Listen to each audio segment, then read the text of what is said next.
இன்னைக்கு காலையிலே வேலையெல்லாம் முடிச்சிடணுன்னு ஹஸ்பண்ட் ஆஃபீஸ் கிளம்புறதுக்குள்ள சாம்பாரும் கோவக்காய் பொரியலும் தான் செஞ்சிருந்தேன். அங்கே தான் வச்சாங்க ட்விஸ்ட்டு. எனக்கு வந்து தேங்காய் சாதம் வேணும், உளுத்த வடை வேணும்னு சொல்லிட்டு போனாங்க. சரி, உங்களுக்கு தேங்காய் சாதம்னா ரொம்ப பிடிக்கும்னு சொல்லி அப்புறம் தேங்காய் சாதத்துக்கு ரெடி பண்ணிவிட்டு உளுந்து ஊற வச்சுருந்தேன் வடை சுடுறதுக்கு. மாவு அரைக்கும் போதே பார்த்தீங்கன்னா தண்ணி ஊற்றி அரைக்கக்கூடாது. நம்ம தண்ணி லைட்டாக தெளித்து நல்லா கட்டியாக அரைக்கணும்.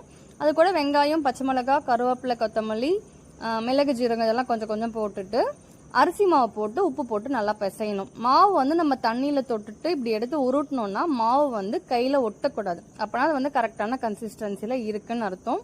எண்ணெய் லைட்டாக குடிக்கிற மாதிரி இருந்துச்சுன்னா இன்னும் கொஞ்சம் அரிசி மாவு போட்டு பிசைஞ்சிட்டு நம்ம தண்ணியில் தொட்டு இப்படி உருட்டும் போது மாவு வந்து படாமல் இருந்துச்சுன்னா அப்போ வந்து வடை நல்லா உப்பி வரும். கட்டவரில் வச்சு மாவை தட்டக்கூடாது. லைட்டாக ஒரு குழி மட்டும்தான், அந்த ஓட்டை மட்டும்தான் போடணும்.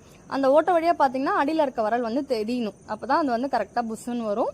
அதுக்கப்புறம் ஒரு ஸ்பூன் வச்சு லைட்டாக திருப்பி விட்டிங்கன்னா சூப்பரான மெது வடை ரெடி ஆகிடும். ஸோ என்ன மாதிரி வடை சுடாமல் ஆரம்பத்தில் கஷ்டப்பட்டவங்க யாராக இருந்தால் கண்டிப்பாக லைக்கை போட்டுருங்க, ஒரு கமெண்ட்டையும் போட்டுருங்க.